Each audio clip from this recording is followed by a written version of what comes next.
Bonjour professeur Guizel, Bonjour. et merci de nous consacrer quelques minutes pour cette première demi-journée du certificat de simulation en santé. Vous êtes directeur du centre de simulation de l'ULiège, et à ce titre, je voulais vous demander quelle est votre vision de la simulation au service des apprentissages. Excellente question, très bonne question, et simple et très complexe à la fois, parce que elle témoigne en réalité d'un changement de paradigme dans les apprentissages. Notre modèle théorique, il date du constructivisme d'une certaine manière, qui est un modèle où l'acquisition des savoirs est une acquisition des savoirs théoriques en première instance. Et la plupart des cursus, qu'ils soient médicaux ou une carrière d'avocat ou une carrière d'ingénieur, va commencer par l'acquisition des notions théoriques qui sont les normes que la science, en tout cas l'état de la connaissance, à un moment donné. Et cette formation a pour objectif, la plupart du temps, de fournir des professionnels qui vont travailler dans toute une série de secteurs. Et ce que l'on constate, et en particulier dans les secteurs qui constituent ce qu'on appelle les organisations à risque, vont mobiliser des compétences. Et dans le modèle ancien, on estimait que finalement, la résolution d'un problème consistait à choisir parmi toute cette science qui avait été acquise, la meilleure façon de résoudre les problèmes. Et finalement, les compétences n'étaient pas réellement considérées comme un savoir. Est-ce que c'était un savoir-faire, un savoir-vivre? Cela résultait plutôt d'un apprentissage sur le terrain, par essai-erreur.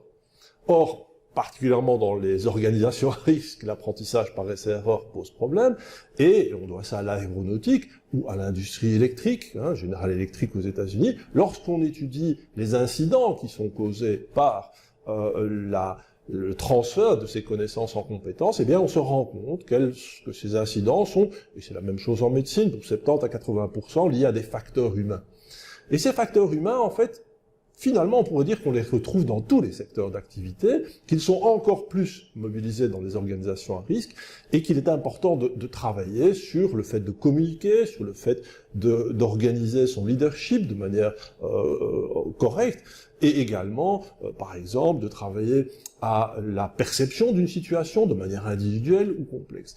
Et ces éléments ont été également mis en évidence en médecine. Nous nous sommes rendus compte que si on voulait travailler sur la sécurité, comme on travaille sur la sécurité, je dirais, dans une industrie aéronautique ou électrique, ou même la sécurité des personnes qui sont prises en charge dans le système juridique, eh bien, devait nécessiter en réalité une formation particulière pour acquérir ces compétences, et que la simulation s'avérait être probablement la meilleure technique pour le faire. Pourquoi cela? Eh bien parce que justement, elle permet l'acquisition de ces compétences dans toutes les conditions de sécurité. Lorsqu'on est sur un simulateur de vol, si on se crache, on ne tue personne.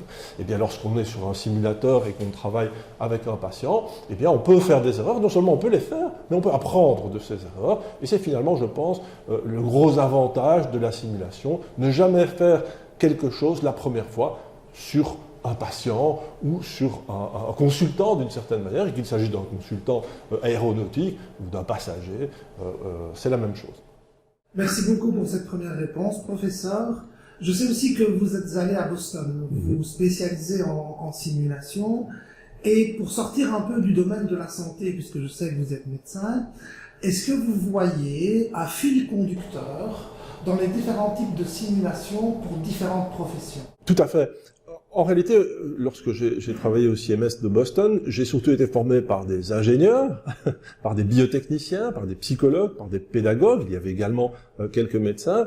Et c'est finalement la magie du monde de la simulation. La magie du monde de la simulation, c'est d'utiliser les compétences des différentes personnes dans les différents secteurs. Par exemple, tout ce que nous savons, ou énormément de choses que nous savons sur la gestion d'une communication difficile, vient de l'école de droit d'Harvard. C'est eux qui ont travaillé à la manière de communiquer, mais également à la manière d'obtenir un compromis, de gérer des conversations difficiles.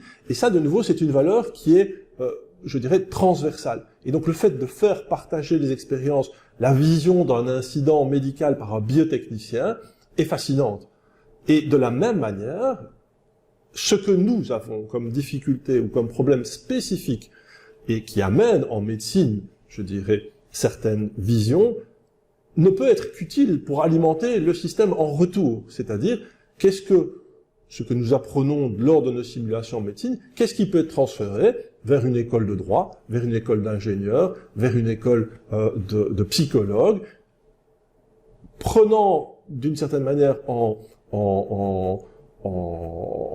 compte nos compétences et notre expérience. Et finalement, c'est toujours la meilleure chose, c'est lorsque on enrichit la connaissance par ces échanges entre différentes, je dirais, façons de voir les choses. Il y a plus dans plusieurs têtes que dans une seule tête, et donc c'est le partage de nos compétences et de ce que nous acquérons qui permet d'accroître considérablement le niveau. En d'autres termes, si nous avons appris des communications difficiles dès de l'école de droit, je suis persuadé que notre expérience de l'application, par exemple, de ces techniques pour annoncer une mauvaise nouvelle à un patient peuvent être extrêmement utiles également dans le domaine juridique. Bien, merci beaucoup pour ces deux réponses à ces deux questions qui sont effectivement vastes. Et en tout cas, je vous souhaite une bonne fin de journée et à bientôt. Merci beaucoup et je souhaiterais en réalité émettre des remerciements en retour. Depuis quelques années, nous travaillons sur la formation en simulation et la diversité des publics que nous formons en simulation et leur feedback nous permet d'améliorer considérablement ce que nous proposons. Et donc je remercie d'ores et déjà les futurs participants.